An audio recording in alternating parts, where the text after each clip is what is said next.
देखो, जब हम क्रांति कहते हैं ना, तो क्रांति का मतलब तो बता ही दिया आपको, व्यापक परिवर्तन। और क्रांति ना कई अर्थों में, जैसे राजनीतिक क्रांति है ना।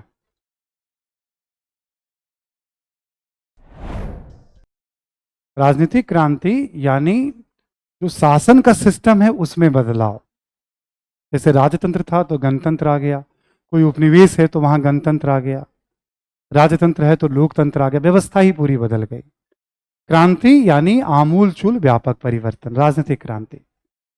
सपोज दैट हम राजनीतिक क्रांति की बात करें हम, तो राजनीतिक क्रांति की दो धाराएं हैं, बस ऐसे ही। एक है लोकतांत्रिक, इसके लिए आप उदारवादी शब्द का भी प्रयोग कर सकते हो, बस केवल अभी लिख के छोड़ देना, उदारवाद मैं समझा दूंगा, इतना हिस्ट्री में आपको जानना है। एक है डेमोक्रेटिक रिवॉल्यूशन, यानी उन क्रांतियों के बाद उन राष्ट्रों में लोकतंत्र आया, गणतंत्र आया। ठीक। जैसे इसमें अब कौन कौन सी क्रांति हम लोग पढ़ते हैं जब इसमें बात आती है, तो ऑब्वियस है अमेरिकी क्रांति।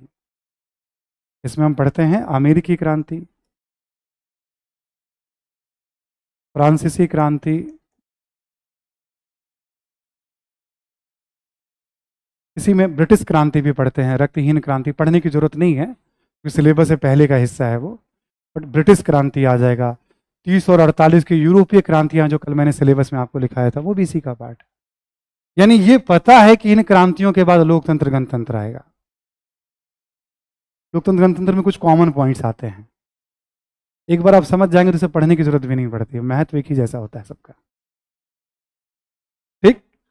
तो राजनीतिक क्रांति में एक है लोकतांत्रिक, जिसमें दो बहुत इंपॉर्टेंट है।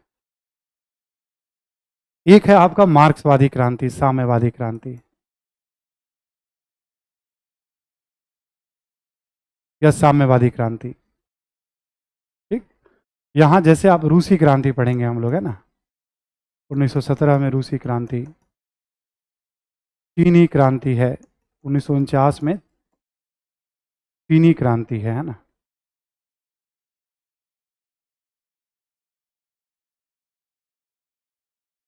रूस में राजतंत्र था, व्यवस्था बदल गई। चीन उपनिवेश था, व्यवस्था बदल गई। मार्क्सवाद का एक अपना मॉडल होता है। जब आप मार्क्सवाद साम्यवाद समझ लेंगे तो यहां पे भी महत्व लिखने में आपको सोचना नहीं पड़ेगा, एक बार अंडरस्टैंडिंग बन गई तो किसी भी क्रांति का महत्व आप लिख देंगे। तो राजनीतिक क्रांतियों को इतिहास में दो धाराओं में बांटकर पढ़ते हैं, लोकतांत्रिक क्रांति और मार्क्सवादी या साम्यवादी क्रांति। ऐसे ही क्रांति देखोगे आर्थिक क्षेत्र में भी, जैसे औद्योगिक क्रांति एक वर्ड है मान लो। पहले हाथ से उत्पादन होता था, अब मशीनों से उत्पादन होने लगा, औद्योगिक क्रांति, उत्पादन का तरीका बदल गया। ठीक। ऐसे कृषि क्रांति, खेती के तौर तरीके में क्रांतिकारी बदलाव आ गए तो कृषि क्रांति। सूचना क्रांति, अभी हम लोग सूचना क्रांति के दौर में हैं।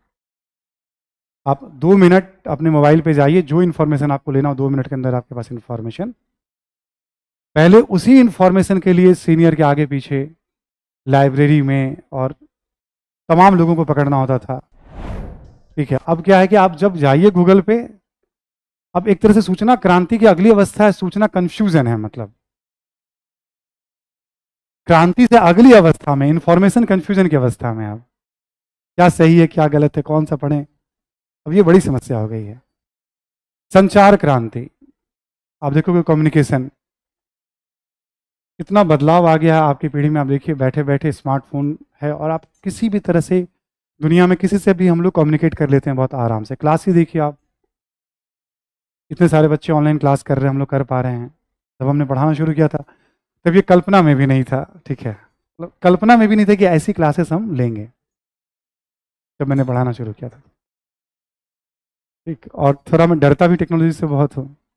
इसके पहले मैं जहाँ पढ़ा रहा था सब कुछ डिजिटल हो गया था। मैं जिस क्लास में लेता था उस क्लास में एक डिजिटल बोर्ड होता था और एक प्लेन बोर्ड होता था। मैं वहाँ लास्ट शिक्षक था जिसने डिजिटल बोर्ड पे पढ़ाना शुरू। हमने कहा था मैं पढ़ाऊंगा ही नहीं डिजिटल बोर्ड पे, तो मेरे लिए बेचारे वो लोग क्या करते थे, नॉर्मल बोर्ड की व्यवस्था।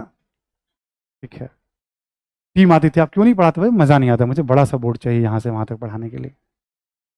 घूम घूम के पढ़ाता रहता था मैं। ठीक, ये बड़ा छोटा सा बोर्ड लगता था मुझे पहले।